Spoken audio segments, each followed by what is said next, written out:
मित्रों और मैं महाराज कुमार गुप्ता आज के इस म्यूजिक क्लास में मित्रों स्वागत करते हैं। मित्रों यदि आप बीपीएससी का टीआरई 3 या टीआरई 4.0 मित्रों यदि आप क्वालिफाई करना चाहते हैं, म्यूजिक से मित्रों शिक्षक बनना चाहते हैं, टीजीटी हो या पीजीटी मित्रों, तो यह क्लास आपके लिए अति महत्वपूर्ण होने वाला है। मित्रों बताते चलें कि अब जो मित्रों नया जो हम अपडेट किए हैं इसमें एमसीक्यू के साथ साथ मित्रों सभी प्रश्नों का डिटेल्स थ्योरी भी मित्रों आपको बताते चलेंगे। इससे फायदा मित्रों आपको यह होगा कि एक भी प्रश्न मित्रों आपको एग्जाम में नहीं छूट पाएगा। और सबसे बड़ी चीज है कि जो भी हम एमसीक्यू प्रश्न बोलेंगे उसका डिटेल्स जैसे डिस्क्रिप्शन देंगे ताकि मित्रों सभी प्रश्न आपका डिटेल्स में जानकारी हो जाए। मित्रों इस चैनल पर प्रतिदिन सुबह 8 बजे और मित्रों रात्रि 8 बजे मित्रों म्यूजिक के क्लास लिए जाते हैं। मित्रों बताते चले कि अब आपको पीडीएफ और ई बुक की मित्रों अति आवश्यकता है, अतः मित्रों इस नंबर के माध्यम से आप हमसे मित्रों पीडीएफ जरूर खरीद लें ताकि आपका रिजल्ट निश्चित हो जाए। और मित्रों एक पुनः नया व्हाट्सएप ग्रुप बनाया गया है जिसे मित्रों सिर्फ ओनली फॉर बीपीएससी की बात होगी। ठीक है, बीपीएससी का मित्रों हर तरह का मटेरियल आपको भेजा जाएगा, अतः आप मित्रों पैकेज जरूर खरीद लें। मित्रों आज का प्रथम प्रश्न आपका है, ध्यान दीजिएगा। कोमल रे एवं तीव्र मध्यम के साथ अन्य शुद्ध स्वरों का प्रयोग किस ठाट में किया जाता है? ए में मित्रों आपका प्रथम ऑप्शन है मारवा, बी में भैरवी, सी में पूर्वी, डी में आपका कल्याण है। मित्रों इस प्रश्न का आंसर आपका हो जाएगा ऑप्शन नंबर एप्पल। अब देखिएगा बारीकी से मित्रों इसकी व्याख्या पर केयर कीजिएगा क्योंकि व्याख्या मित्रों सबसे महत्वपूर्ण चीज होता है। मित्रों व्याख्या आपको बतला रहे हैं कि कोमल रे एवं तीव्र मध्यम के साथ अन्य शुद्ध स्वरों का प्रयोग मारवा थाट में किया जाता है। यहाँ पर आ गया ना मारवा आंसर। ठीक है, मारवा राग मारवा थाट का आश्रय राग है। इस राग में रे वादी तथा घ सम्मादी माना जाता है। अब आ जाएगा कि मारवा में जो मित्रों मारवा में जो है कि मारवा राग का मित्रों वादी स्वर क्या है, तो आपको रे है तथा सम्मादी स्वर क्या है, तो घ है। ठीक है, आगे ध्यान दीजिएगा। पूर्वी ठाट में रे कोमल में तीव्र प्रयोग किया जाता है। भैरवी ठाट में रे ग घ नी स्वर कोमल लगते हैं तथा कल्याण ठाट में केवल तीव्र म का प्रयोग किया जाता है और शेष स्वर शुद्ध होते हैं। अभी तो आपसे एग्जाम में पूछा जा सकता है कि कल्याण ठाट में जैसे केवल क्या लगता है, तो केवल तीव्र म का प्रयोग किया जाता है। इस प्रकार मित्रों अगले प्रश्न पर केयर कीजिएगा। अगला प्रश्न है आपका कि भैरव थाट में बारीकी से मित्रों केयर कीजिएगा। ये में आपका है कोमल रे ध तथा सभी शुद्ध स्वर का प्रयोग किया जाता है। कोमल रे ध तथा तीव्र म का प्रयोग किया जाता है। कोमल रे ध तथा कोमल ग का प्रयोग किया जाता है। कोमल रे तथा कोमल ग का प्रयोग किया जाता है। मित्रों आपको बताते चले कि इस प्रश्न का आंसर आपका हो जाएगा ऑप्शन नंबर एप्पल, मतलब कोमल रे ध तथा सभी शुद्ध स्वर का प्रयोग किया जाता है। एप्पल आंसर मित्रों आपका सही है। मित्रों व्याख्या पर बारीकी से केयर कीजिएगा। भैरव थाट में कोमल तथा सभी शुद्ध स्वर का प्रयोग किया जाता है। भैरव राग ठाट का जन्य राग है। भैरव राग का वादी जो है ध तथा सम्मादी रे माना जाता है। भैरव राग में जो मित्रों तीव्र तथा कोमल ग का प्रयोग नहीं किया जाता है। भैरव राग को प्रातः काल किस समय में गाया जाता है? मित्रों आपको एग्जाम में पूछेगा कि भैरव राग जैसे कब गाया जाता है, तो प्रातः काल गाया जाता है। अगले प्रश्न पर मित्रों कीजिएगा। मित्रों आपको बताते चले कि डिस्क्रिप्शन का क्लास मित्रों एक भी आपको मिस नहीं होना चाहिए क्योंकि डिस्क्रिप्शन का क्लास से मित्रों आपको सबसे ज्यादा काम आने वाला है। मित्रों अगला प्रश्न आपका है कि तंत्रवाद सितार के लिए कौन सा सही नहीं है? तंत्रवाद सितार के लिए कौन सा सही नहीं है? इसमें 7 मुख्य तार होते हैं, इसमें पर्दे बंधे होते हैं, यह अवनदवाद का प्रकार है। डी में मित्रों इसमें झाला बजाया जाता है। मित्रों आपको बताते चले कि इस प्रश्न का आंसर आपका हो जाएगा यह अवनदवाद का प्रकार है। ऑप्शन नंबर सी आपका सही है। ठीक है, तंत्रवाद सितार के लिए कौन सा सही नहीं है? तो मित्रों यह अवनदवाद का प्रकार है। यही ऑप्शन क्या है, सही नहीं है आपका, मतलब ऑप्शन नंबर सी आपका आंसर सही है। इस ऑप्शन के अनुसार मित्रों इसकी व्याख्या पर बारीकी से केयर कीजिएगा। सितार अवनदवाद का प्रकार नहीं है। सितार एक तंत्रवाद है। सितार कैसा वाद है? तंत्रवाद है। सितार में 7 मुख्य तार होते हैं, सितार में पर्दे बंधे होते हैं तथा सितारवाद पर ही झाला बजाया जाता है। मित्रों पूछेगा कि सितार में कितने तार होते हैं, तो 7 तार होते हैं। सितार मित्रों कौन से वाद के अंतर्गत आते हैं, तो तंत्रवाद के अंतर्गत आते हैं। और मित्रों सितार में क्या बंधे होते हैं, तो पर्दे बंधे होते हैं तथा सितारवाद पर ही क्या बजाया जाता है, तो झाला बजाया जाता है। इस प्रकार मित्रों डिटेल्स थ्योरी आपको जानना जरूरी है। अगले प्रश्न पर मित्रों केयर कीजिएगा कि स स रे रे ग ग म म प प इस राग का मुख्य स्वर है। ए में आपका भैरव, बी में है काफी, सी में है यमन, डी में है असावरी। मित्रों फट से कमेंट्स में आंसर दीजिए कि इस प्रश्न का आंसर क्या होगा। मित्रों बताते चलें कि 5 नंबर प्रश्न का आंसर आपका हो जाएगा मित्रों ऑप्शन नंबर बी, मतलब काफी राग का मुख्य स्वर है। काफी राग का मित्रों और मुख्य स्वर है। व्याख्या पर मित्रों ध्यान दीजिएगा। स स रे रे ग ग म म प प यह स्वर समूह मुख्यतः काफी थाट के हैं। ठीक है। भैरव राग में जैसे रे और ध स्वर कोमल, यमन राग में तीव्र म तथा असावरी राग में ग और ध नी स्वर कोमल लगते हैं। काफी राग काफी थाट का आश्रय राग है। अति महत्वपूर्ण प्रश्न आपका है कि काफी राग काफी थाट का आश्रय राग है। काफी राग की जाति संपूर्ण मानी जाती है। मित्रों अति महत्वपूर्ण, इसका मतलब डिस्क्रिप्शन था कि काफी राग की जाति क्या है, तो संपूर्ण जाति है। और संपूर्ण जाति मित्रों स्वरों की संख्या कितनी मानी जाती है, तो 7 मानी जाती है। अगले प्रश्न पर मित्रों केयर कीजिएगा। सितार में तरब के तारों का प्रयोग किया जाता है। सितार में तरब के तारों का मित्रों प्रयोग किया जाता है। ए में आपका है 7 से 10, बी में 3 से 5, सी में 11 से 13, डी में मित्रों इनमें से कोई नहीं। मित्रों फट से कमेंट्स में आंसर दीजिए कि सितार में तरब के तारों का प्रयोग किया जाता है। तो मित्रों इस प्रश्न का आंसर आपका हो जाएगा ऑप्शन नंबर सी, मतलब 11 से 13। 11 से 13 मित्रों व्याख्या पर केयर कीजिएगा। सितार में तरब के तारों की संख्या 11 से 13 मानी जाती है।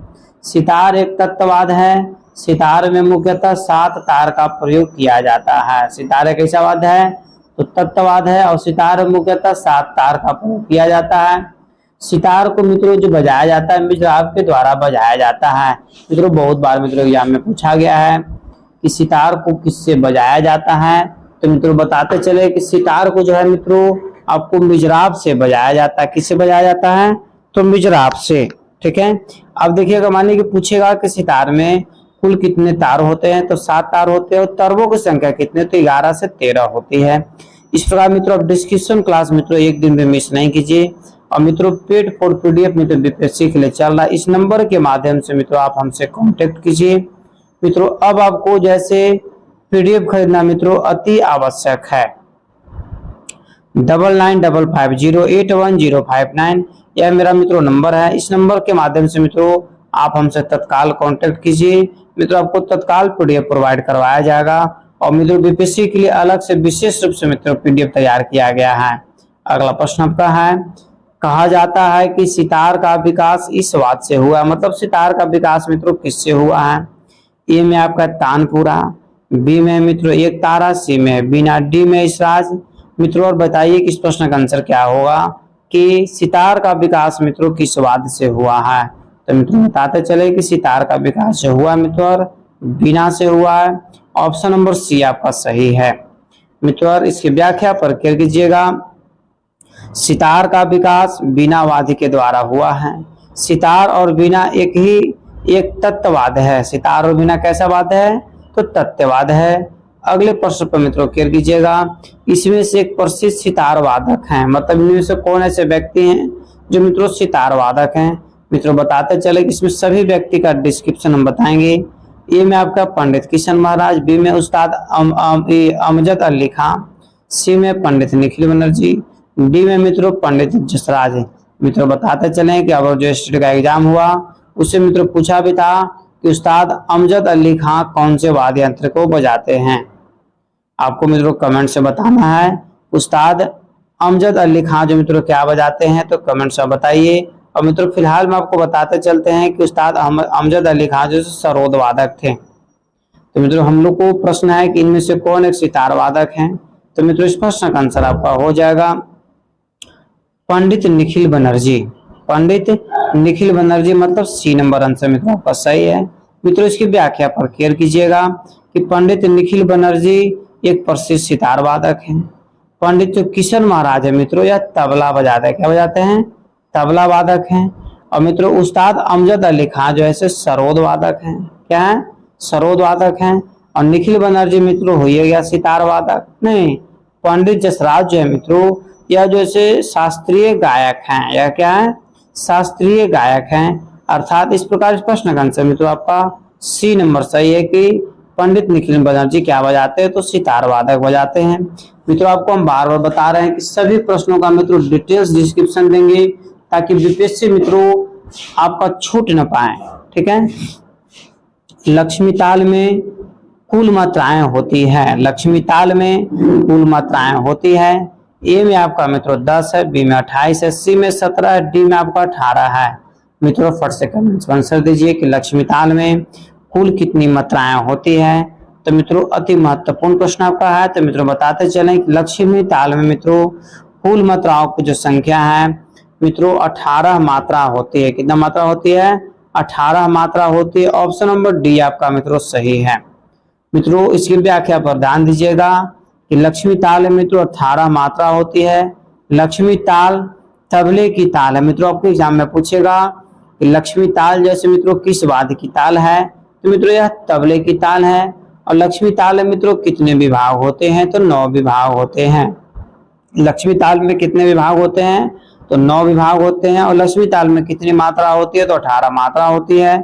और मित्रों 10 मात्रा की झपताल, जो 10 मात्रा इसको मित्रों झपताल बोलते हैं। 17 मात्रा जो मित्रों सी नंबर में है इसको मित्रों शिखर बोलते हैं। और जो 28 मात्रा है मित्रों उसको ब्रह्मा ताल बोलते हैं। 28 मात्रा को ब्रह्मा ताल नहीं, इस प्रकार मित्रों 10 मात्रा को हम लोग क्या बोलते हैं, तो झपताल बोलते हैं। और 17 मात्रा को जो शिखर बोलते हैं। तो मित्रों लक्ष्मी ताल में कुल कितनी मात्राएं होती है, तो 18 मात्रा होती है। और मित्रों विभाग कितने होते हैं, तो 9 विभाग होते हैं। इस प्रकार हम लोग अगले प्रश्न पर मित्रों क्लियर करेंगे। आप मित्रों अंतिम समय तक बने हुए रहें।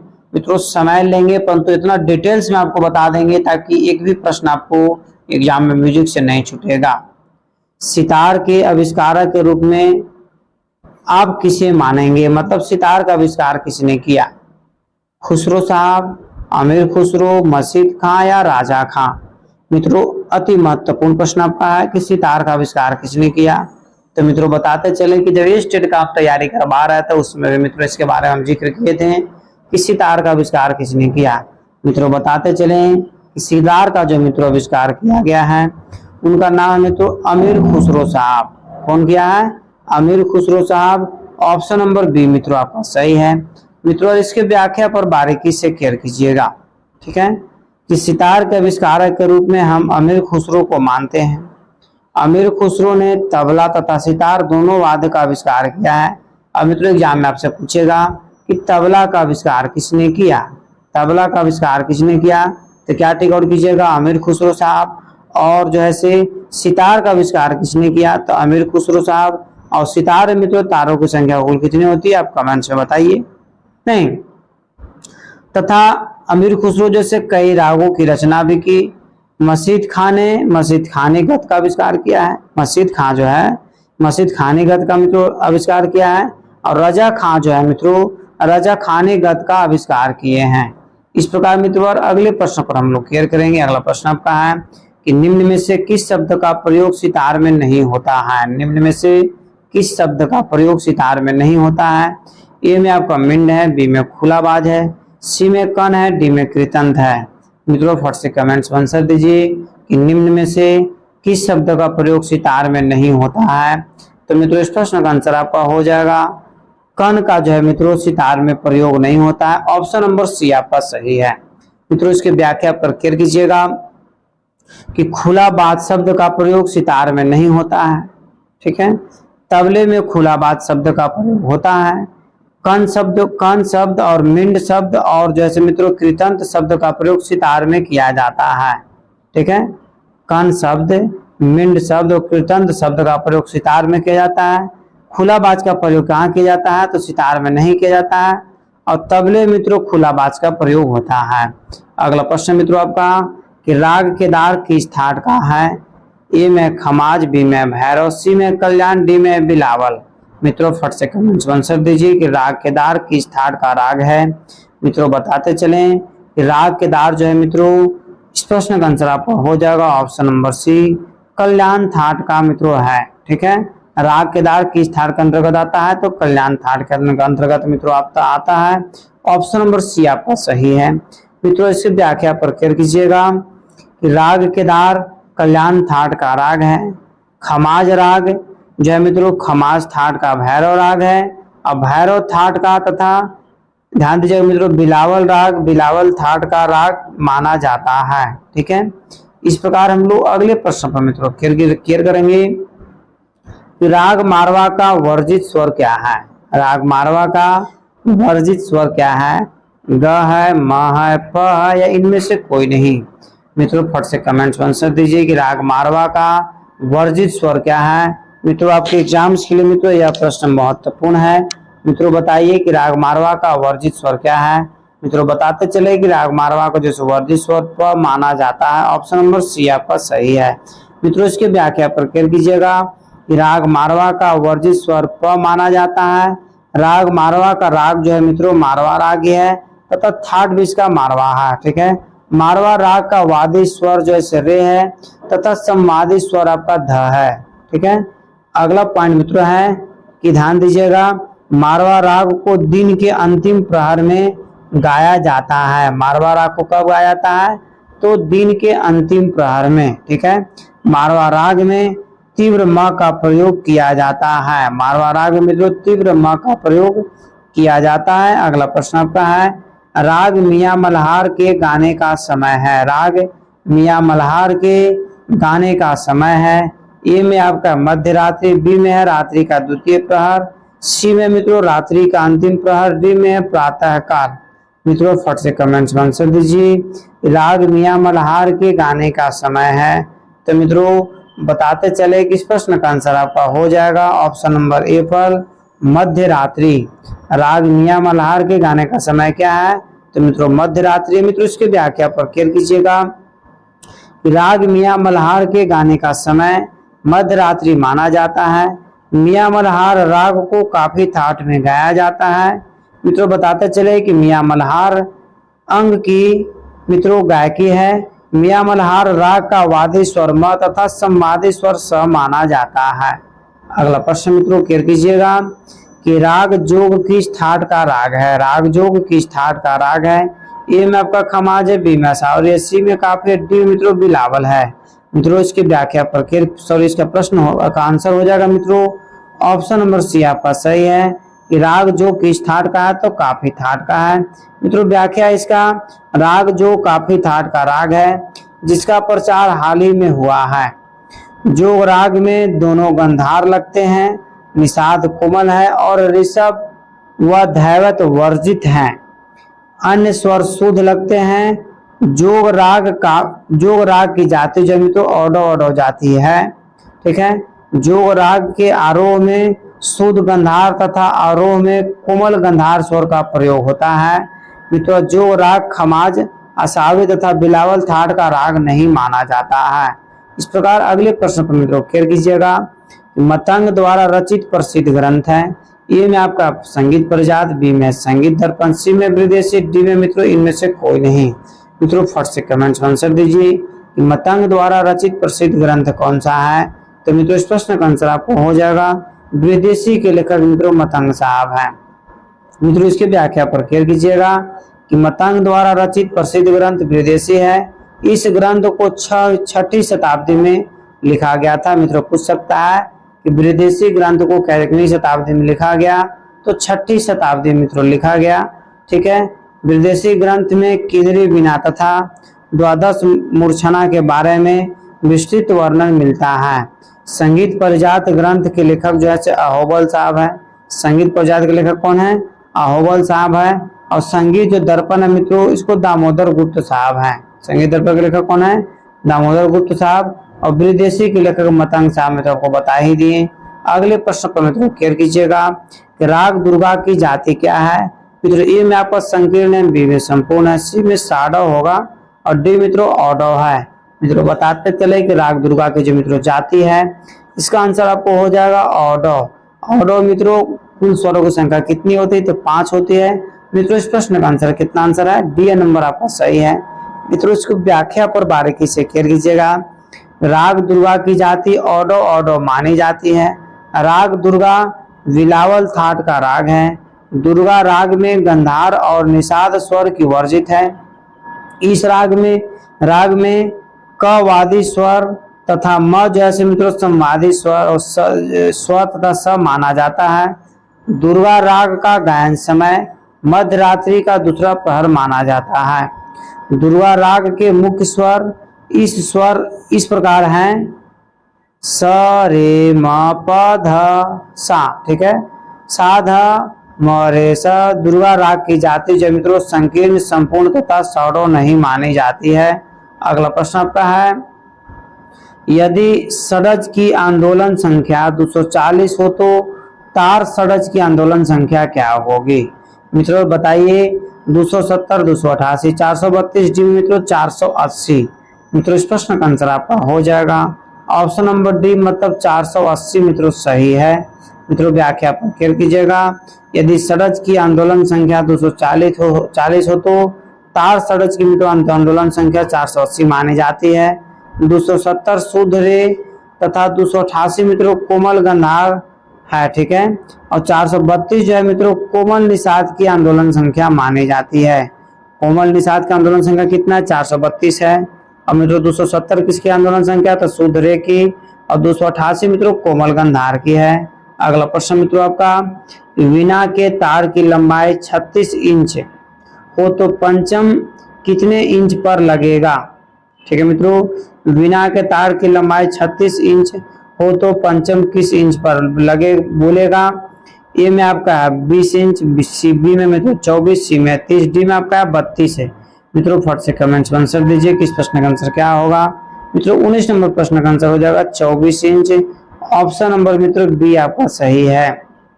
मित्रों व्याख्या पर केयर कीजिएगा कि वीणा की तार की लंबाई 36 इंच हो तो पंचम मित्रों 24 इंच पर बोलेगा, 20 इंच पर कोमल निषाद तथा 36 इंच पर मित्रों 30 इंच पर कोमल गंधार तथा 32 इंच पर शुद्ध ऋषभ स्वर बोलेगा। ठीक है, अगले प्रश्न पर मित्रों केयर कीजिएगा। अगला प्रश्न आपका है कि तंत्रवाद सितार में कितने चिंकारी के तार का प्रयोग किया जाता है? तंत्रवाद सितार में कितने चिंकारी के तार का प्रयोग किया जाता है? ए में आपका 1 है, बी में 2 है, सी में 3 है, डी में आपका 4 है। मित्रों बताते चले कि इस प्रश्न का आंसर आपका हो जाएगा ऑप्शन नंबर बी मतलब 2 आंसर मित्रों आपका सही है। मित्रों व्याख्या पर केयर कीजिएगा कि तंत्रवाद सितार में चिंकारी के 2 तारों का प्रयोग किया जाता है। चिंकारी के तार पर झाला बजाया जाता है। चिंकारी के पहले तार को छोटी चिंकारी और दूसरे तार को बड़ी चिंकारी कहते हैं। ठीक है मित्रों ध्यान दीजिएगा, सितार वाद्य को मिजराब के द्वारा बजाया जाता है तथा सितार मित्रों कुल तारों की संख्या कितनी होती है? तो 7 होती है। और सितार को मित्रों किससे बजाई जाती है? तो मित्रों मिजराब से बजाई जाती है। अगले प्रश्न पर मित्रों केयर कीजिएगा। अगला प्रश्न आपका है कि सितार वाद्य वाद्यों के किस वर्ग के अंतर्गत आता है? सुशीर में, अवनद में, तत्व में या घन में? मित्रों फट से कमेंट्स आंसर दीजिए कि सितार वाद्य वाद्यों को किस वर्ग में अंतर्गत आता है। तो मित्रों इस प्रश्न का आंसर आपका हो जाएगा सितार जो मित्रों तत्ववाद के अंतर्गत आता है। ऑप्शन नंबर सी आपका सही है। मित्रों इसकी व्याख्या पर केयर कीजिएगा। सितार वाद्य वाद्यों के तत्व वर्ग के अंतर्गत आता है। सितार को मिजराब के द्वारा बजाया जाता है, बांसुरी को सुशीरवाद के अंतर्गत और तबला को अवनदवाद के अंतर्गत तथा मजीरा को घनवाद के अंतर्गत मित्रों रखा गया है। ठीक है, इस प्रकार हम लोग अगले प्रश्न पर मित्रों केयर करेंगे। अगला प्रश्न आपका है इनमें से कौन सा राग अमीर खुसरो की रचना नहीं है? इनमें से कौन सा ऐसा मित्रों राग है जिसको मित्रों अमीर खुसरो साहब नहीं रचे? तो इस प्रश्न का आंसर मित्रों हो जाएगा, ध्यान दीजिएगा, हंस ध्वनि। ऑप्शन नंबर सी आपका सही है। मित्रों इसकी व्याख्या पर केयर कीजिएगा कि हंस ध्वनि राग अमीर खुसरो की रचना नहीं मानते हैं। अमीर खुसरो ने सहाना, ठीक है, पुरिया और मित्रों पूर्वी राग की रचना की है, जबकि मित्रों अमीर खुसरो साहब हंस ध्वनि राग की रचना नहीं किए हैं। अमीर खुसरो ने सितार, तबला तथा कई अन्य रागों के आविष्कार भी मित्रों किए हैं। ध्यान दीजिए, विष्णु नारायण मित्रों, और प्रश्न आपका है कि विष्णु नारायण भारत खंडे का जन्म हुआ था। ए में आपका 1822, बी में 1860, सी में 1868, डी में मित्रों 1885। मित्रों फट से कमेंट्स में आंसर दीजिए कि विष्णु नारायण भारत खंडे जी का जो जन्म हुआ था मित्रों 1860 ईस्वी में हुआ था। मित्रों इसके व्याख्या पर बारीकी से केयर कीजिएगा। पंडित विष्णु नारायण भारत खंडे का जन्म मुंबई के बालकेश्वर नामक स्थान पर 10 अगस्त 1860 ईस्वी को हुआ था। मित्रों पूछेगा कि विष्णु नारायण भारत खंडे जी का जन्म कहाँ हुआ था, प्रॉपर शहर का नाम मित्रों पूछेगा तो मुंबई, और मुंबई के भी मित्रों अंदर यदि पूछेगा तो बालकेश्वर नामक स्थान पर हुआ था। ठीक है, अब कब हुआ था, छोटा डेट यदि मित्रों जिक्र करेगा तो 10 अगस्त 1860 ईस्वी को हुआ था। भारत खंडे जी ने कुछ ग्रंथ की रचना किए, ठीक है, और मित्रों भारत खंडे जी जो है मित्रों 10 ठाट माने थे। प्रश्न में आपका आता है कि भारत खंडे जी ने कुल कितने ठाटों को माने हैं, तो 10 ठाट को मित्रों माने हैं। भारत खंडे जी ने हिंदुस्तानी स्वरलिपि पद्धति की स्थापना भी की है।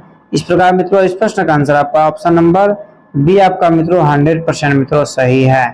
मित्रों अगले प्रश्न पर केयर कीजिएगा। अगला प्रश्न आपका है कि अभिनव राग मंजरी के लेखक कौन है। अभिनव राग मंजरी के लेखक कौन है मित्रों बताते चलें कि ये में आपका सारंग देव है, बी में भरत साहब है, सी में भारत खंडे साहब है, डी मित्रों मतंग साहब है। मित्रों फट से कमेंट्स में आंसर दीजिए कि अभिनव राग मंजरी के लेखक कौन है।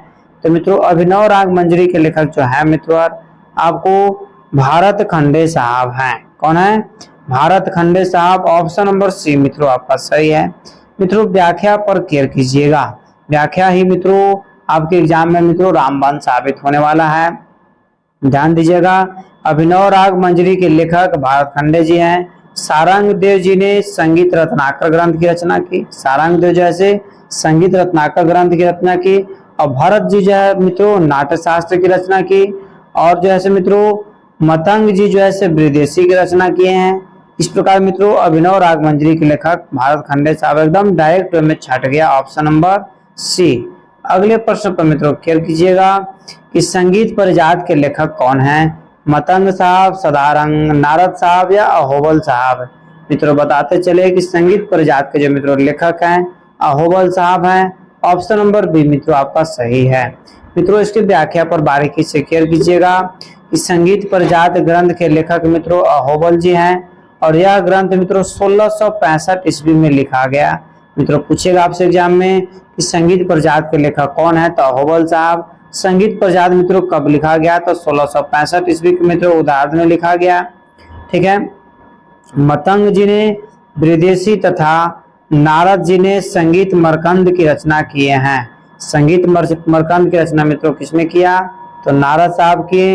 मित्रों बताते चले कि सदारंग और अदारंग जो है मित्रों दोनों भाई थे, और दोनों मित्रों गायक थे, लेखक नहीं थे। अगले प्रश्न पर मित्रों केयर कीजिएगा कि भरत द्वारा लिखित ग्रंथ है। ए में विदेशी, बी में आपका नाट्य शास्त्र, सी मित्रों क्रमिक पुस्तक मालिका, और डी में आपका संगीत मरकंद। मित्रों फट से कमेंट्स में आंसर दीजिए कि भरत द्वारा लिखित ग्रंथ है। तो मित्रों बताते चलें कि भरत जो है मित्रों इनमें से जैसे नाट्य शास्त्र के लेखक है वो कौन है, तो भरत साहब हैं। मित्रों व्याख्या पर बारीकी से केयर कीजिएगा कि भरत द्वारा लिखित ग्रंथ नाट्य शास्त्र है। यह ग्रंथ 3री शताब्दी में लिखा गया था। मित्रों पूछा जाएगा कि नाट्य शास्त्र मित्रों कितवीं शताब्दी में लिखा गया है, तो 3री शताब्दी मित्रों लिखा गया है। मतंग जी ने विदेशी, भारत खंडे जी ने क्रमिक पुस्तक मालिका तथा संगीत मरकंद की रचना मित्रों नारद साहब जी ने की है। ठीक है, इस प्रकार मित्रों अगले प्रश्न पर बारीकी से केयर कीजिएगा कि सारंग देव द्वारा रचित ग्रंथ संगीत रत्नाकर का रचना काल है। ए में आपका 14वीं शताब्दी, बी में आपका 14वीं शताब्दी का उत्तरार्ध भाग, सी में मित्रों 15वीं शताब्दी के पूर्व भाग में, डी में 15वीं शताब्दी के मध्य भाग में। मित्रों फट से कमेंट्स में आंसर दीजिए कि सारंग देव द्वारा रचित संगीत रत्नाकर की रचना काल है। तो मित्रों इस प्रश्न का आंसर आपका हो जाएगा ऑप्शन नंबर एप्पल अर्थात 14वीं शताब्दी के मध्य भाग। इस प्रकार मित्रों अगले प्रश्न को हम लोग क्लियर करेंगे। मित्रों सॉरी इसका व्याख्या पर ध्यान दीजिए। सारंग देव द्वारा रचित ग्रंथ संगीत रत्नाकर का रचना काल 14वीं शताब्दी का मध्य भाग माना जाता है। अगला प्रश्न मित्रों कि संगीत रत्नाकर ग्रंथ कितने अध्याय में मित्रों विभक्त है। मित्रों अति महत्वपूर्ण प्रश्न आपका है कि संगीत रत्नाकर ग्रंथ कितने अध्यायों में विभक्त है। ए में आपका 5 है, बी में आपका 6 है, सी में आपका 7 है, डी मित्रों 8 है। मित्रों फट से कमेंट्स में आंसर दीजिए कि संगीत रत्नाकर ग्रंथ में कितने अध्याय में मित्रों विभक्त है। तो मित्रों संगीत रत्नाकर जो है मित्रों 7 अध्याय में मित्रों विभक्त है। मित्रों व्याख्या पर क्लियर कीजिएगा कि संगीत रत्नाकर ग्रंथ 7 अध्यायों में विभक्त है। इस ग्रंथ को सारंग देव जी ने लिखा है। अगले प्रश्न पर मित्रों क्लियर कीजिएगा। अगला प्रश्न महत्वपूर्ण है कि राग भैरव के गाने का समय क्या है। राग भैरव के ए में मित्रों आपको ऑप्शन है मध्य रात्रि, बी में प्रातः काल, सी में सायंकालीन, डी में मित्रों दिन का तृतीय प्रहर। मित्रों फट से कमेंट्स में आंसर दीजिए कि राग भैरव का गायन समय क्या है। तो मित्रों बताते चले कि राग भैरव का मित्रों जो गायन समय है प्रातः काल है। ऑप्शन नंबर बी मित्रों और आपका सही है। ठीक है मित्रों व्याख्या पर बारीकी से क्लियर कीजिएगा। इसका व्याख्या मित्रों की भैरव राग का गायन समय प्रातः काल माना जाता है। भैरव राग भैरव थाट का जन्य राग है। भैरव राग का वादी स्वर क्या है तो ध है तथा भैरव राग का संवादी स्वर मित्रों रे माना जाता है। भैरव राग की जाति जो है मित्रों संपूर्ण जाति मानी जाती है। ध्यान दीजिएगा भैरव राग को रात्रि, सायंकाल तथा दिन के तीसरे प्रहर मित्रों नहीं गाया जाता है। अगले प्रश्न मित्रों क्लियर कीजिएगा कि राग वृंदावनी सारंग किस ठाट का है। तो मित्रों ए में आपका काफी है, बी में असावरी, सी में पूर्वी, डी में आपका मारवा है। मित्रों इस प्रश्न का आंसर आपका हो जाएगा ऑप्शन नंबर एप्पल काफी। ठीक है मित्रों क्लियर कीजिएगा कि राग वृंदावनी सारंग किस ठाट का है तो काफी ठाट का है। मित्रों इसके व्याख्या पर मित्रों आपको क्लियर करने की जरूरत है। राग वृंदावनी सारंग काफी ठाट का राग है। वृंदावनी सारंग राग का वादी स्वर रे तथा संवादी स्वर प माना जाता है। राग वृंदावनी सारंग में दोनों नी का प्रयोग किया जाता है। वृंदावनी सारंग राग को मध्याह्न काल में गाया जाता है। वृंदावनी सारंग राग को असावरी थाट तथा पूर्वी थाट तथा मारवा थाट के अंतर्गत नहीं मानते हैं। अगले प्रश्न पर मित्रों क्लियर कीजिएगा। अगला प्रश्न आपका है कि जिन एक या एक से अधिक स्वरों का राग पूर्णता पाता है उन्हें कहते हैं। ठीक है ए में आपका विन्यास है, सी में संन्यास है, बी में संन्यास है, डी में न्यास है, मित्रों बी में आपका इनमें से कोई नहीं है। मित्रों फट से कमेंट्स में आंसर दीजिए कि जिन एक या एक से अधिक स्वरों का राग पूर्णता पाता है उन्हें मित्रों क्या कहते हैं। तो मित्रों बताते चले कि इस प्रश्न का आंसर आपका हो जाएगा ऑप्शन नंबर कैट मतलब न्यास मित्रों कहते हैं। व्याख्या पर ध्यान दीजिएगा कि जिन एक या एक से अधिक स्वरों से राग पूर्णता पाता है उसे मित्रों न्यास कहते हैं। अगला प्रश्न मित्रों कि ध्वनि की उच्च निष्ठा को कहते हैं। ध्वनि की उच्च निष्ठा को मित्रों क्या कहते हैं। ए में आपका गुण, बी में तारता, सी में कंपन, डी मित्रों इनमें से कोई नहीं। तो मित्रों बताते चले कि इस प्रश्न का आंसर आपका हो जाएगा ऑप्शन नंबर बी तारता कहते हैं। ठीक है ध्वनि के उच्चता और निष्ठा को क्या कहते हैं तारता कहते हैं। मित्रों व्याख्या पर क्लियर कीजिएगा। ध्वनि की उच्चता निष्ठा के को मित्रों तारता कहते हैं। नाद की 3 विशेषताएं होती है। नाद की कितनी विशेषताएं होती है 3 विशेषताएं होती है। मित्रों बीपीएससी टीआरई जो मित्रों बीपीएससी जो 2024 से मित्रों जो आपको एग्जाम हो 28 तारीख को उससे मित्रों पूछा भी प्रश्न है कि नाद की कितनी विशेषताएं हैं। तो 3 विशेषताएं, तीनों विशेषताओं मित्रों बारीकी से ध्यान दीजिए। पहला विशेषता आपका है कि नाद का छोटा बड़ापन, दूसरा का नाद का ऊंचा नीचापन, तीसरा का मित्रों नाद की जाति तथा गुण। ठीक है मित्रों तारता नाद की विशेषता ही नहीं है क्योंकि मित्रों कंपन आंदोलन कहते हैं। ठीक है इस प्रकार मित्रों नेक्स्ट प्रश्न पर मित्रों बारीकी से क्लियर कीजिएगा। अगला प्रश्न है मित्रों ध्यान दीजिएगा कि ध्वनि के जोड़ को क्या कहते हैं? ध्वनि के जोड़ को क्या कहते हैं? ए में गुण, बी में कंपन, सी में तीव्रता, डी मित्रों घनता।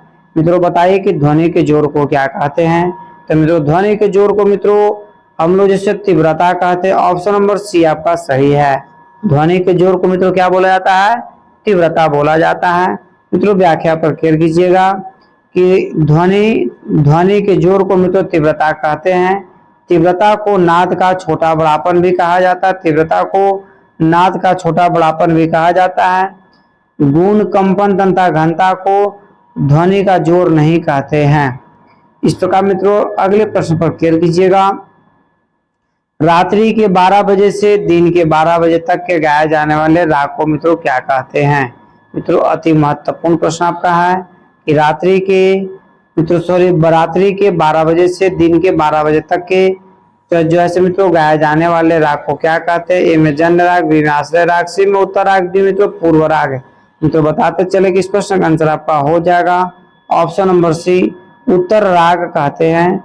मित्रों इसकी व्याख्या पर बारीकी से केयर कीजिएगा कि रात्रि के 12 बजे दिन से 12 बजे तक मित्रों गाया जाने वाले को मित्रों उत्तर राग कहते हैं। उत्तर राग को उत्तरार्ध राग भी कहा जाता है। और 12 बजे दिन से 12 बजे रात तक मित्रों गाए जाने वाले राग को पूर्वांग राग कहते हैं। क्या कहते हैं? पूर्वांग राग मित्रों कहते हैं। अगले प्रश्न पर केयर कीजिएगा मित्रों कि ख्याल किस भाषा का शब्द है? ख्याल जो है मित्रों किस भाषा का शब्द है? अति महत्वपूर्ण प्रश्न मित्रों आपका कि ख्याल जो है मित्रों किस भाषा का शब्द है? तो मित्रों आपको बताते चले, ए में आपका अरबी है, बी में फारसी है, सी में हिंदी है, डी में आपका भोजपुरी है। मित्रों ख्याल जो है मित्रों आपको किस भाषा का है? तो मित्रों फारसी भाषा का शब्द, एकदम सही आंसर आ रहा है। फारसी भाषा का शब्द है। मित्रों इसकी व्याख्या पर केयर कीजिएगा। ठीक है, ख्याल फारसी भाषा का शब्द है। ठीक है, ख्याल शब्द का प्रयोग गाना में किया जाता है। ख्याल शब्द का प्रयोग इसमें किया जाता है तो गान में मित्रों किया जाता है। ख्याल दो प्रकार के होते हैं। ख्याल कितने प्रकार के होते हैं? दो प्रकार के। पहला आपका छोटा ख्याल और दूसरा का मित्रों बड़ा ख्याल। पहला क्या है? छोटा ख्याल और दूसरा का मित्रों क्या है? बड़ा ख्याल। इस प्रकार मित्रों हम लोग अगले प्रश्न पर बारीकी से केयर करेंगे। अगला प्रश्न मित्रों कि ध्रुपद गायन शैली में इस ताल का प्रयोग होता है। मतलब ध्रुपद गायन शैली मित्रों किस ताल का प्रयोग होता है? ए में आपका 3 ताल, बी में 1 ताल, सी में दीपचंदी ताल, डी में आपका चौताल। मित्रों बताते चले हैं कि इस प्रश्न का आंसर आपका हो जाएगा ऑप्शन नंबर डी, मतलब चौताल का प्रयोग होता है। मित्रों व्याख्या पर केयर कीजिएगा कि ध्रुपद गायन शैली में 4 ताल का प्रयोग किया जाता है। ठीक है, 4 ताल मतलब चौताल वही हो गया।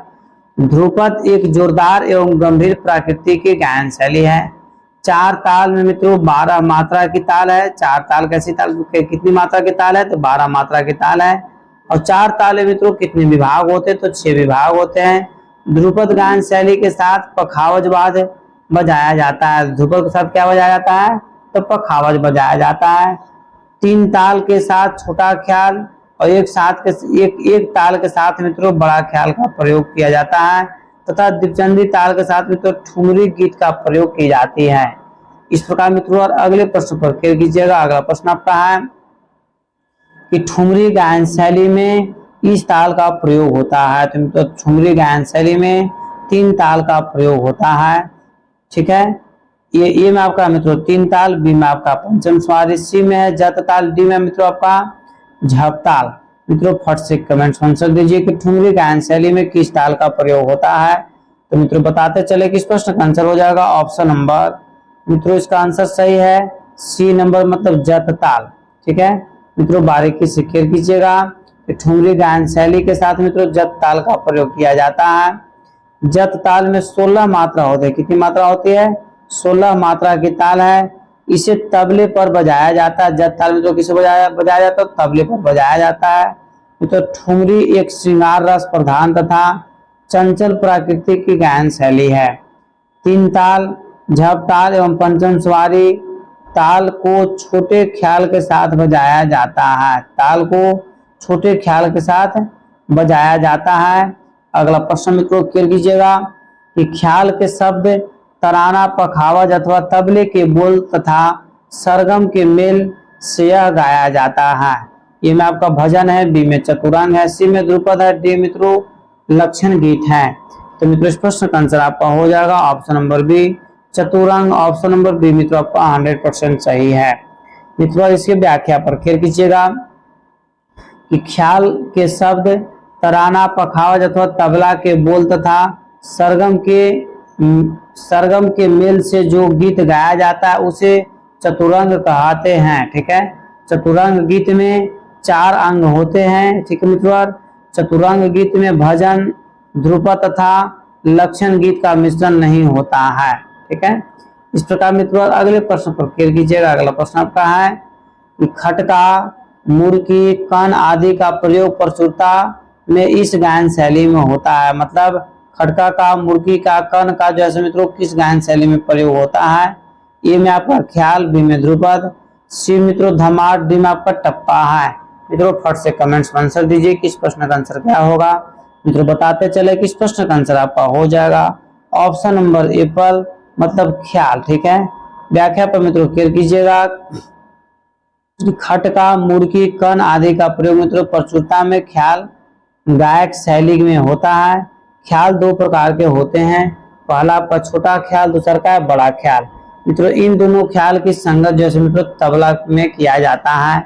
मित्रों पूछिएगा प्रश्न आपका कि जैसे ख्याल शब्द का प्रयोग छोटा ख्याल और बड़ा ख्याल का प्रयोग मित्रों किसके साथ किया जाता है, तो अधिकांशतः मित्रों तबला के साथ प्रयोग किया जाता है। ठीक है मित्रों, अगले प्रश्न पर मित्रों क्लियर कीजिएगा। अगला प्रश्न आपका है कि तानसेन द्वारा रचित ग्रंथ इनमें से कौन है। तानसेन द्वारा रचित ग्रंथ इनमें से कौन है। ए में आपका मियां मल्हार, बी में मियां की तोड़ी, सी में दरबारी कन्हड़ा और डी में मित्रों उपयुक्त में से कोई नहीं। मित्रों फट से कमेंट्स में आंसर दीजिए कि तानसेन द्वारा रचित राग कौन सा है। तो मित्रों बताते चले कि तानसेन द्वारा मित्रों जो है रचित ग्रंथ है। इस प्रश्न का आंसर आपको हो जाएगा ऑप्शन नंबर डी उपयुक्त में से सभी सही है। मित्रों इनमें से सभी रागों की जो मित्रों रचना किए हैं तानसेन ही किए हैं, मतलब ऑप्शन नंबर डी मित्रों आपका सही है। अगले प्रश्न पर मित्रों क्लियर कीजिएगा कि अटूट ध्वनि में एक स्वर से दूसरे स्वर तक जाने को क्या कहते हैं। अटूट ध्वनि में एक स्वर से दूसरे स्वर तक जाने को मित्रों क्या कहते हैं। ए में आपका आलाप है, बी में मिंड है, सी में गमक है और डी में मित्रों तान है। मित्रों फट से कमेंट्स में आंसर दीजिए। तो मित्रों इस प्रश्न का आंसर आपका हो जाएगा ऑप्शन नंबर बी मित्रों उसको मिंड कहते हैं। ठीक है, कहते हैं मिंड कहते हैं। ध्यान दीजिएगा अटूट ध्वनि में एक स्वर से दूसरे स्वर तक जाने को क्या बोलते हैं मित्रों, तो मिंड बोला जाता है। मित्रों इसकी व्याख्या पर खेल कीजिएगा कि अटूट ध्वनि में एक स्वर से दूसरे स्वर तक जाने को मित्रों मिंड कहते हैं। मिंड का प्रयोग गायन में किया जाता है। अटूट ध्वनि में एक स्वर से दूसरे स्वर तक जाने को आलाप, गमक या तान नहीं कहते। क्या कहते हैं मित्रों, उसको मिंड कहते हैं। और तो ऑप्शन नंबर बी मित्रों आपका सही है। अगले प्रश्न पर मित्रों क्लियर कीजिएगा राग गायन की भूमिका को क्या कहते हैं। राग गायन की भूमिका को क्या कहते हैं। ए में आपका तान है, बी में आलाप है, सी में गमक है, डी मित्रों अलंकार है। मित्रों फट से कमेंट्स में आंसर दीजिए किस प्रश्न का आंसर क्या होगा। मित्रों 42 नंबर प्रश्न का आंसर आपको हो जाएगा ऑप्शन नंबर बी मतलब आलाप कहते हैं। क्या कहते हैं, आलाप कहते हैं। मित्रों व्याख्या पर ध्यान दीजिएगा कि राग गायन की भूमिका को आलाप कहते हैं। आलाप के द्वारा यह पता चलता है कि राग में कौन कौन से स्वर लगते हैं तथा राग का वादी समाधि स्वर और चलन को आलाप के द्वारा प्रदर्शित करते हैं। ठीक है, अगला प्रश्न मित्रों आप ध्यान दीजिएगा कि गहराई से उच्च स्वर उच्चारण तथा कंपन क्रिया को क्या कहते हैं। ए में आपका आलाप, बी में मिंड, सी में गमक, डी मित्रों विस्तार है। मित्रों फट से कमेंट्स में आंसर दीजिए किस प्रश्न का आंसर क्या होगा। मित्रों बताते चले किस प्रश्न का आंसर आपका हो जाएगा। मित्रों गहराई से स्वर उच्चारण तथा कंपन क्रिया को गमक कहते हैं। ठीक है, आलाप, मिंड, विस्तार को स्वर उच्चारण तथा कंपन क्रिया नहीं कहते हैं। मित्रों इस प्रश्न का आंसर आपका आंसर तो आपको पता चलिए गया क्या होगा। तो मित्रों 43 नंबर का आंसर जो मित्रों आपको बताए हैं ऑप्शन नंबर सी मित्रों गमक कहते हैं। अगला प्रश्न मित्रों क्लियर कीजिएगा बारीकी से। राग के प्रधान स्वर को कहते हैं। राग के प्रधान स्वर को मित्रों कहते हैं वादी, अनुवादी, विवादी या संवादी। मित्रों अति महत्वपूर्ण प्रश्न मित्रों आपके एग्जाम्स के लिए है। मित्रों आपको ये चीज जरूर बताएंगे कि मित्रों आपको बीपीएससी यदि क्वालिफाई करना है तो मित्रों मेरे द्वारा तैयार किया गया मित्रों ई बुक और पीडीएफ मित्रों आप जरूर परचेज कर लें, ताकि मित्रों आपको 100% मित्रों एग्जाम निकल जाए। ठीक है मित्रों, राग के प्रधान स्वर को मित्रों क्या कहते हैं? तो मित्रों इस प्रश्न का आंसर आपका हो जाएगा ऑप्शन नंबर ए पर वादी स्वर कहते हैं। मित्रों ध्यान दीजिएगा इसके बारीकी से व्याख्या पर। मित्रों राग के प्रधान स्वर को वादी स्वर कहते हैं। वादी स्वर का प्रयोग राग में सर्वाधिक होता है। अब मित्रों एग्जाम में आपको आएगा कि राग में सबसे ज्यादा प्रयोग किसका होता है? तो वादी स्वर का। राग में वादी स्वर पूर्व में हो तो पूर्वार्ध तथा उत्तर में हो तो उत्तरार्ध कहलाता है। ठीक है, वादी स्वर को रागों का राजा भी कहते हैं। समझ मेरी बात को? वादी स्वर को जैसे मित्रों रागों का राजा भी कहते हैं। ठीक है, इस प्रकार मित्रों जैसे संवादी स्वर को मंत्री कहते हैं और अनुवादी स्वर को सेवक तथा विवादी स्वर को मित्रों राग में शत्रु कहा गया है। ठीक है, इस प्रकार मित्रों अगले प्रश्न पर क्लियर कीजिएगा, ध्यान दीजिएगा मित्रों। राग में प्रयोग न किए जाने वाले स्वर को क्या कहते हैं? मित्रों अभी इसके पहले प्रश्न में मित्रों हम सभी का आंसर बता दिए हैं।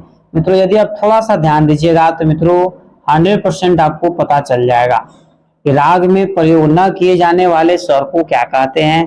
तो मित्रों आप जानते हैं कि जो विवादी होता है मित्रों उसका प्रयोग हम लोग नहीं करते हैं। तो मित्रों इसका आंसर क्या है? ऑप्शन नंबर डी आपका सही है। मित्रों पुनः बारीकी से व्याख्या पर क्लियर कीजिएगा कि राग में प्रयोग न किए जाने वाले स्वर को विवादी स्वर कहते हैं। विवादी स्वर को मित्रों वर्जित स्वर भी कहा जाता है। विवादी स्वर को वर्जित स्वर भी कहा जाता है, या फिर मित्रों विवादी स्वर को स्वरों का शत्रु भी कहा जाता है। ठीक है, विवादी स्वर को क्या क्या बोला जाता है? वर्जित स्वर या फिर शत्रु भी बोला जाता है। मित्रों वादी, संवादी तथा अनुवादी स्वर का प्रयोग राग में किया जाता है। अगला प्रश्न मित्रों क्लियर कीजिएगा बारीकी से। स्वरों के चढ़ते हुए क्रम को कहते हैं। स्वरों के चढ़ते हुए क्रम को कहते हैं। ए में अवरोह, बी में न्यास, सी में आरोह, डी में आलाप। तो मित्रों फट से कमेंट्स में आंसर दीजिए कि स्वरों के चढ़ते हुए क्रम को क्या कहते हैं। तो मित्रों बताते चले कि स्वरों के चढ़ते हुए क्रम को जो मित्रों कहते हैं ऑप्शन नंबर सी आरोह कहते हैं। मित्रों व्याख्या पर बारीकी से क्लियर कीजिएगा। स्वरों के चढ़ते हुए क्रम को मित्रों आरोह कहते हैं और स्वरों के उतरते हुए क्रम को अवरोह कहते हैं। क्या कहते हैं? अवरोह कहते हैं। ठीक है, राग गायन का प्रथम भाग जिस स्वर में प्राप्त होता है उसे न्यास तथा राग का स्वर स्वरूप बताने वाले को आलाप कहते हैं। पुनः व्याख्या इस पर ध्यान दीजिए मित्रों कि राग गायन का प्रथम भाग जिसे स्वर पर समाप्त होता है उसे न्यास कहते हैं और राग का स्वरूप बताने वालों को क्या बोलते हैं? आलाप कहते हैं। अगले प्रश्न पर मित्रों क्लियर कीजिएगा कि लंघन तथा अनभ्यास किसके दो भाग हैं? लंघन तथा मित्रों लंघन तथा जैसे अनभ्यास मित्रों किसके दो भाग हैं? ए में आपका न्यास के, बी में अंश का, सी में अल्पत्व का और डी में मित्रों अपन्यास का। मित्रों बताते चले कि इस प्रश्न का आंसर आपका हो जाएगा। मित्रों यह जो भाग है मित्रों अल्पत्व के दो भाग होते हैं। ऑप्शन नंबर सी आपका सही है। अल्पत्व के दो भाग होते कौन कौन होते हैं? तो लंघन तथा अनभ्यास होता है। मित्रों इसकी व्याख्या पर क्लियर कीजिएगा। लंघन एवं अनभ्यास को अल्पत्व के दो भाग मानते हैं। जिस स्वर का प्रयोग राग में कमी के साथ किया जाता है उसे मित्रों अल्पत्व स्वर कहते हैं। लंघन एवं अभ्यास को न्यास, अंश तथा अपन्यास का प्रकार नहीं मानते हैं। ठीक है, इस प्रकार मित्रों अगले प्रश्न पर क्लियर कीजिएगा कि ध्रुपद के साथ कौन सा ताल वाद्य बजाया जाता है? ध्रुपद के साथ कौन सी ताल वाद्य मित्रों बजाया जाता है? ए में आपका तबला है, बी में पखावज है, सी में मृदंग है, डी मित्रों इनमें से कोई नहीं। मित्रों फट से कमेंट्स में आंसर दीजिए कि ध्रुपद के साथ कौन से ताल वाद्य बजाया जाता है। मित्रों बताते चले कि ध्रुपद के साथ जो है मित्रों जो बजाया जाता है उसको मित्रों पखावज बोला गया है। मतलब ऑप्शन नंबर बी मित्रों आपका सही है कि ध्रुपद के साथ कौन सा ताल वाद्य बजाया जाता है? तो पखावज बजाया जाता है। मित्रों व्याख्या पर क्लियर कीजिएगा कि ध्रुपद के साथ पखावज नामक ताल वाद्य बजाया जाता है। ठीक है मित्रों, पखावज एक गंभीर तथा जोरदार ताल वाद्य माना जाता है। पखावज एक अवनद वाद्य है। तबला और मृदंग को ध्रुपद के साथ नहीं बजाया जाता है। मित्रों, अगले प्रश्न पर क्लियर कीजिएगा। अगला प्रश्न आपका है कि तालबद्ध स्वर समूह द्वारा किए गए राग विस्तार को कहते हैं। ए में आपका तान है, बी में आलाप है, सी में विस्तार है, डी में मित्रों आपका मिंड है। मित्रों फट से कमेंट्स में आंसर दीजिए कि तालबद्ध स्वर समूह द्वारा किए गए राग विस्तार को कहते हैं। तो मित्रों इसको जो हम लोग बोलते हैं मित्रों तान बोला जाता है। ऑप्शन नंबर एप्पल आपका सही है। मित्रों व्याख्या पर क्लियर कीजिएगा कि तालबद्ध स्वर समूह द्वारा किए गए राग विस्तार को तान कहते हैं। क्या कहते हैं? तान कहते हैं। मित्रों तान को चौगुना की लय में गाया बजाया जाता है। मित्रों पूछेगा कि तान को मित्रों कै गुना लय में गाया बजाया जाता है? तो चौगुना में। मित्रों अगले प्रश्न पर क्लियर कीजिएगा कि सितार में कितने चिंकारी के तार का प्रयोग किया जाता है? ए में आपका 1 है, बी में 2 है, सी में 3 है, डी में आपका 4 है। मित्रों फट से कमेंट्स में आंसर दीजिए कि सितार में कितने चिंकारी के तारों का प्रयोग किया जाता है। तो मित्रों बताते चले कि सितार में जो है मित्रों कुल जो है मित्रों चिंगारी के जो तार मित्रों प्रयोग होते हैं उसकी संख्या मित्रों आपको 2 है। ऑप्शन नंबर बी मित्रों आपका सही है। मित्रों ध्यान दीजिएगा, व्याख्या पर क्लियर कीजिएगा कि सितार में 2 चिंगारी के तार का प्रयोग किया जाता है। पहला छोटी चिंगारी, दूसरा है मित्रों बड़ी चिंगारी। सितार एक तत्ववाद है। चिंगारी के तार पर झाला बजाया जाता है। मित्रों पूछेगा कि चिंगारी के तार पर क्या बजाया जाता है? तो मित्रों झाला बजाया जाता है। और सितार को मित्रों मिजराब की सहायता से बजाया जाता है। इस प्रकार मित्रों अगले प्रश्न पर हम लोग क्लियर करेंगे। अगला प्रश्न आपका है कि स्वरों की उच्चता व निम्नता के अनुसार सप्तक में कितने विभाग हैं? ए में मित्रों आपका ऑप्शन है 2, बी में आपका है 3, सी में है 4, डी में 5 है। मित्रों बताइए कि सप्तक के मित्रों कितने विभाग हैं? तो मित्रों बताते चले कि इस प्रश्न का आंसर आपका हो जाएगा ऑप्शन नंबर बी। मित्रों 3 आंसर आपका सही है, मतलब ऑप्शन नंबर बी। ठीक है कि स्वरों की उच्चता व निम्नता के अनुसार सप्तक के कितने विभाग है? तो मित्रों सप्तक के 3 विभाग हैं। मित्रों ध्यान दीजिएगा कौन कौन है, हम लोग तीनों का नाम जानेंगे। स्वरों की उच्चता व निम्नता के अनुसार सप्तक में 3 विभाग होते हैं। पहला आपका मंद्र सप्तक, दूसरा का आपका मध्य सप्तक, तीसरा का आपका तार सप्तक है। मित्रों अभी स्टेट का जो मित्रों एग्जाम हो उसमें पूछा भी था कि एक सप्तक में मित्रों कितने श्रुति होते हैं? तो मित्रों 22 ही उसका सही आंसर है। ठीक है, अगले प्रश्न पर मित्रों क्लियर कीजिएगा। अगला प्रश्न आपका है कि स्वर के कितने प्रकार हैं? स्वर के कितने प्रकार हैं? ए में आपका मित्रों ऑप्शन है 3, बी में है 2, सी में है 5, डी में मित्रों 7 है। मित्रों फट से कमेंट्स में आंसर दीजिए कि स्वर के कितने प्रकार बताए गए हैं। मित्रों बताते चले कि स्वर के जो है मित्रों 2 प्रकार बताए गए हैं, मतलब ऑप्शन नंबर बी आपका सही है। मित्रों व्याख्या पर क्लियर कीजिएगा, ध्यान दीजिएगा मित्रों कि स्वर के 2 प्रकार होते हैं। पहला आपका शुद्ध स्वर है, दूसरा का विकृति स्वर है। विकृति स्वर के मित्रों 2 प्रकार होते हैं, पहला कोमल और दूसरा का तीव्र स्वर। ठीक है मित्रों आपको बताते चले कि यदि आप बीपीएससी टीआरई 3 मित्रों क्वालिफाई करना चाहते हैं या टीआरई 4 मित्रों यदि क्वालिफाई करना चाहते हैं तो मित्रों इस नंबर के माध्यम से मित्रों आप हमसे कांटेक्ट कीजिए। मित्रों तत्काल आपको मित्रों पीडीएफ प्रोवाइड करवा दिया जाएगा। और मित्रों जैसे आपको बीपीएससी टीआरई 3 और टीआरई 4 मित्रों क्वालिफाई करने में 100% मित्रों मदद किया जाएगा। और मित्रों पीडीएफ और नोट को भी मित्रों आपको प्रोवाइड करवा दिया जाएगा। ठीक है, इस प्रकार मित्रों आज के अंतिम प्रश्न पर हम लोग ध्यान देंगे कि शुद्ध स्वर के कितने भाग हैं? शुद्ध स्वर के कितने भाग हैं? ए में आपका 2 है, बी में आपका 4 है, सी में 6 है, डी मित्रों 8 है। मित्रों फट से कमेंट्स में आंसर दीजिए कि शुद्ध स्वर के कितने भाग हैं। तो मित्रों बताते चले कि शुद्ध स्वर के जो मित्रों भाग हैं कुल मित्रों आपको 8 भाग हैं। शुद्ध स्वर के कुल कितने भाग हैं? तो 8 भाग है। मित्रों व्याख्या पर क्लियर कीजिएगा कि शुद्ध स्वर के कुल 8 भाग होते हैं। सा रे ग म प ध नि सा। ठीक है, शुद्ध स्वर के कुल कितने भाग होते हैं? तो मित्रों 8 होते। ध्यान दीजिएगा, इस प्रश्न को मित्रों बहुत ज्यादा कंफ्यूज पैदा होता है लड़कों लोग को, आज हम क्लियर कर देते हैं। शुद्ध स्वर कितने होते हैं? तो 7 होते हैं। शुद्ध स्वर कितने होते हैं? तो 7 होते हैं। परंतु शुद्ध स्वर के कुल कितने भाग हैं, कितने पार्ट हैं? तो मित्रों 8 भाग इसका याद आपको रखना है, क्योंकि एग्जाम में मित्रों 100% लड़कों लोग इसका गलत आंसर मार करके आता है। फिर से क्लियर कीजिएगा, शुद्ध स्वर के कितने भाग हैं? तो शुद्ध स्वर के कुल 8 भाग हैं। परंतु शुद्ध स्वर कितने हैं? तो मित्रों शुद्ध स्वर जो आपको है मित्रों 7 है। मित्रों 8 भाग का आपको नाम हम दे दिए, सा रे ग म, 4 हुआ, प ध नि सा।